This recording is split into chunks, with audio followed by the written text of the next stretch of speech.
Praise be to Jesus Christ. Dear friends, I greet you and congratulate you, all of you who are here, Christians or not, and have the courage and merit, so rare today, to refuse our enslavement programmed by Islam. I greet you and I congratulate you. On this solemn day of the baptism of our plan to stop Islamization of Europe, allow me to speak to you as a Frenchman and a Christian. As a Christian, I have good reason to worry about the Islamization of Europe, since Islam is the sworn enemy of the Christian faith, which is for it the worst possible abomination, the only sin that Allah cannot forgive. Surah 4, verse 48, so that its whole purpose is to destroy and replace the Church. Surah 2, verse 193. As a Frenchman, I also have reason to worry about the allegedly neutral Republican discourse on religion. Because if we find ourselves today Islamized, it is because of the policy of unchristianization commanded by the religion of the Republic, Freemasonry, for which, as is well known, there is no truth. There is no truth, so that all religions are equal. Islam is therefore as true or absurd as Christianity, and there is no reason to treat the two differently, unless perhaps to consider that Islam, while generating a people subject to the arbitrary, cannot leave indifferent a power that is all the more totalitarian because it refuses the kingdom of Christ, for whom she justly fought. Saint Joan of Arc, who replied to her judge, asking if God did not love the English, whom she had received, she assured him, the mission to oust from France. Yes, God loves the English, but at home.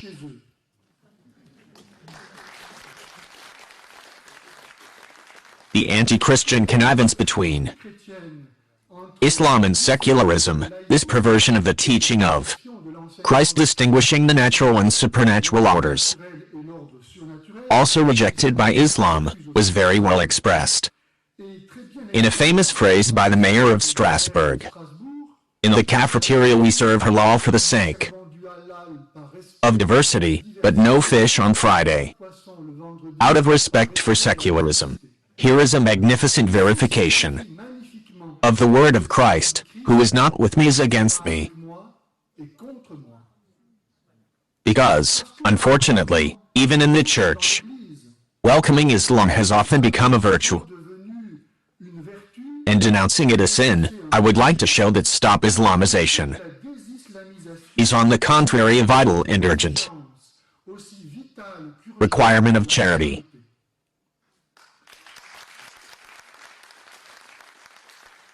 At least that is how our fathers understood it.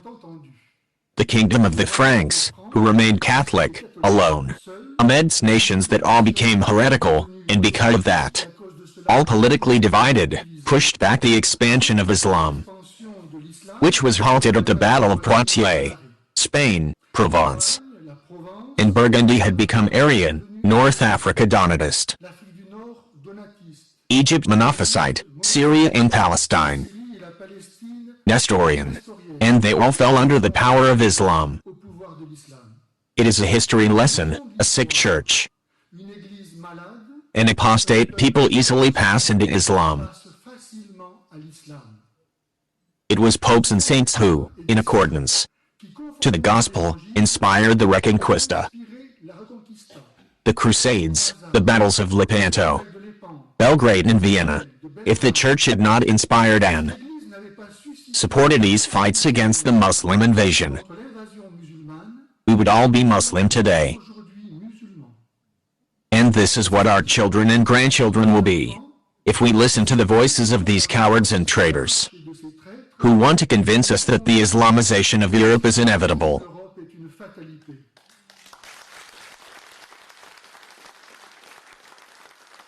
For Allah's command to subdue the whole earth is imposed upon all Muslims, in return for a great reward, whether they be slain or victorious. Surah 4, verse 74. Such is the immutable word of Allah, whose customs do not change. Surah 33, verse 62. At the moment, the nations of Europe that resist Islamization are the countries that still have a strong Christian identity. Be they Greece, Serbia, Hungary, Poland, or Russia. And this, after the murderous madness of the revolution, which wanted to kill the church and make a clean sweep of the past. As if it were possible to forget history. As if Christ were nothing, but without memory. There is no identity. A slave has no identity. He is an object, and Islam, like globalism, wants to make us slaves. Firstly, of Allah, and secondly, of money.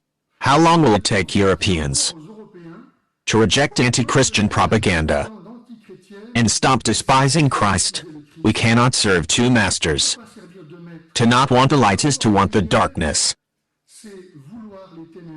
To reject Christ is to welcome the Antichrist.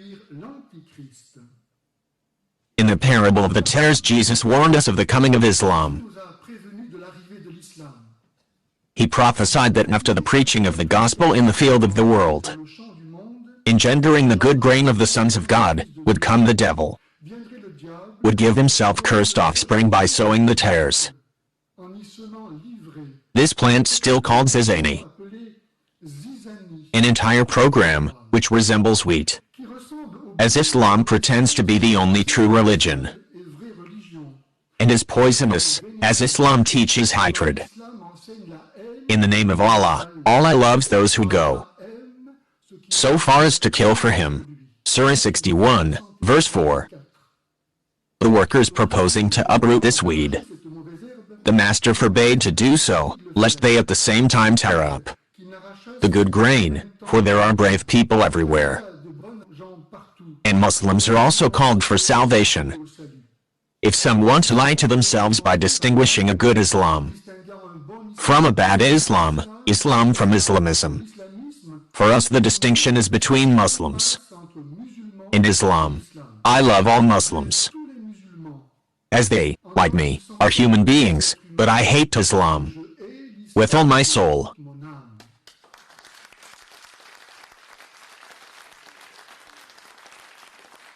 To eliminate Islam without hurting Muslims is the challenge that Christ confronts us with, so that our actions are irreproachable, and that we do not lose our souls, because the devil does not only want to make us suffer by imposing on us the presence of Islam, even though God certainly uses it as punishment to awaken us from the decadence into which we sink. But he wants above all, by returning evil for evil, that we become evil ourselves, and so we are damned with him. The way of salvation is narrow, it goes between to sanction the Islam and hatred of Muslims. The Apostle St. John does not betray the commandment to love our enemies when he forbids us to welcome those who refuse our faith and our culture. Second Epistle, chapter 1, verse 10. For to do so would be profitable neither to them nor to us. What St. John Paul II taught in this way: the cultural elements that immigrants carry will be respected and welcomed insofar as they do not contradict universal ethical values. Yet, Islam is incompatible with universal ethical values, as recognized by the European Court of Human Rights, declaring, as we heard, that Sharia is incompatible with the fundamental principles of our societies. That is why nobody can reproach us to want the stop of Islamization of our countries. That is why we are justified in demanding that the authorities immediately stop all help gave to the spread of Islam, in any form whatsoever.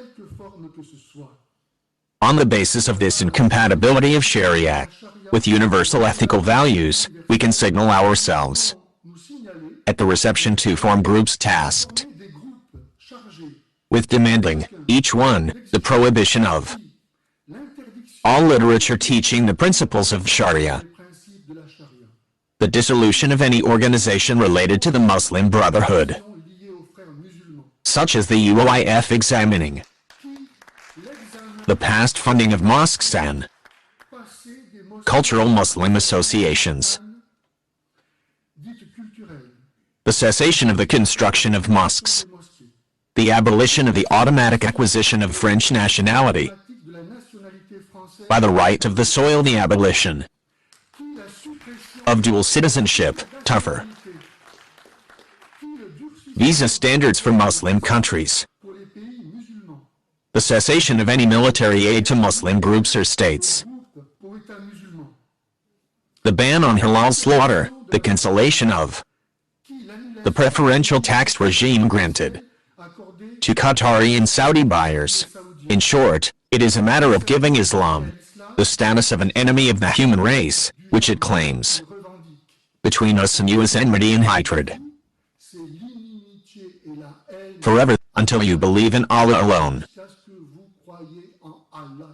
Surah 60, verse 4. But for that stop Islamization be perfect, it must go to the minds, to tear up the roots of Islam, that is to say, to the reasons Muslims have for being Muslims. And for this to show them the contradictions, lies and calumnies upon which Islam is built, so that they can freely choose to remain Muslim, or to deny Islam, to stay in Europe or to leave it. They must know that we have nothing against them, but only against the evil of which they are both the victims and the agents. While waiting for this happy day when the nation will be able to place them before this choice, it is up to us to highlight Islam among the Muslims we meet, and all those who want to persuade themselves that this is not Islam. To this end, the group Saint Michel Archangel, whom we thank for being the sponsor of this gathering, organizes training days, wherever it is called, and I myself wrote a book entitled Ask Islam, 1501 Questions to Ask Muslims. Since only the truth sets you free, let us never accept that someone praises Islam, however little it may be. No evil tree bears good fruit. Stop Islamization leads to denouncing, for example, the very common amalgam between Islam and the good that can be found among some Muslims. This good never comes from Islam, but from human nature, which was created good, so that those Muslims who do good prefer to listen to their conscience rather than to Allah. If they are called moderate Muslims, it is because, having understood that Islam is bad, they feel it necessary to moderate it, to correct it. And because they dare to criticize Allah, they are killed as renegades by Muslims who want to be true Muslims, that is, no moderate.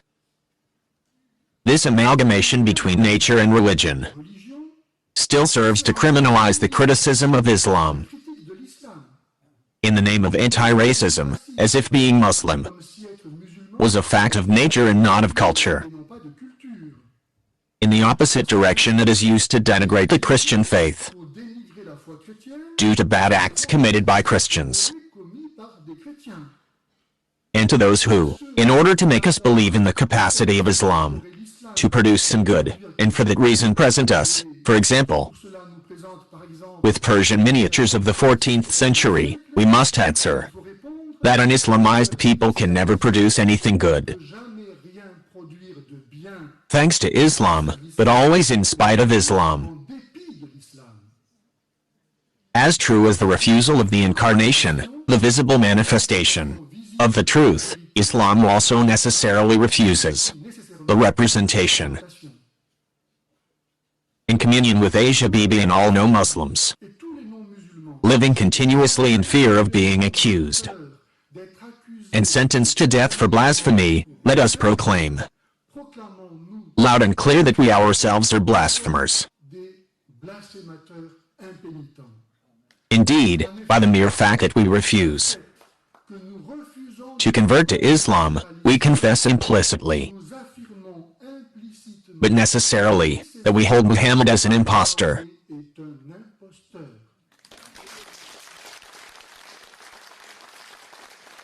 Otherwise we would be converted. Let us invite all no-Muslims we meet to realize that in the eyes of Allah they deserve death. Kill the unbelievers wherever you find them. Surah 4, verse 89. For their part, Christians should stop the common, yet forbidden prayers, sources of confusion, relativism, and apostasy, and the Islamic Christian encounters that give Islam the legitimacy and respectability it so badly needs. We do not have dialogue with an ideology that teaches hatred of others, killing apostates, the ontological inferiority of women and no-Muslims, pedophilia, polygamy, repudiation, slavery, bodily mutilations. It is by not maintaining the intellectual confusion that we will help Muslims and no-Muslims understand that Islam is an imposture, and all the more demonic because it claims to be divine. Islam must cease to be regarded as sacred, above all suspicion, because it is hidden behind the mask of religion, which it is not, since it does not connect to God. The reason for which it rejects nothing so much as associationism, a term by which he designates precisely the religion of God, that has come to associate us with him and with each other.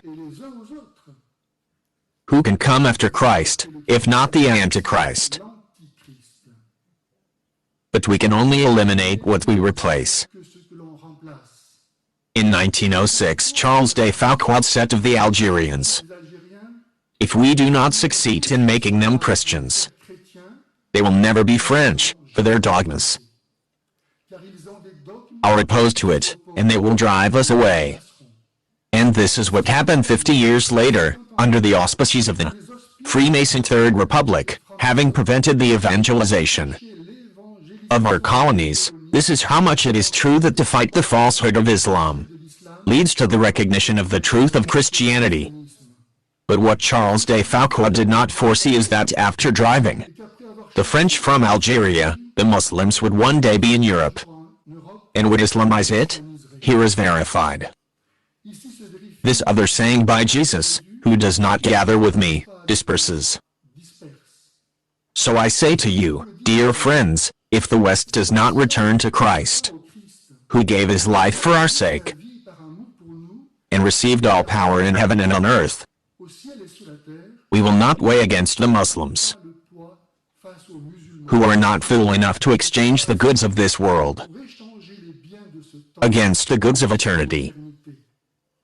Why, just a century ago, did the Virgin to whose victories over Islam Christendom has acknowledged show hell in a place called Fatima? If not to say to the Muslims whose reason for wanting to be Muslim is to escape from hell, that Christians also believe in hell, and therefore in eternal life. If the West does not find its faith in the spiritual weapons it gives, it will not weigh against those who wager their eternity. The stakes of our life are fulfilled until eternity. This is why it is worth fighting to save it. Thank you.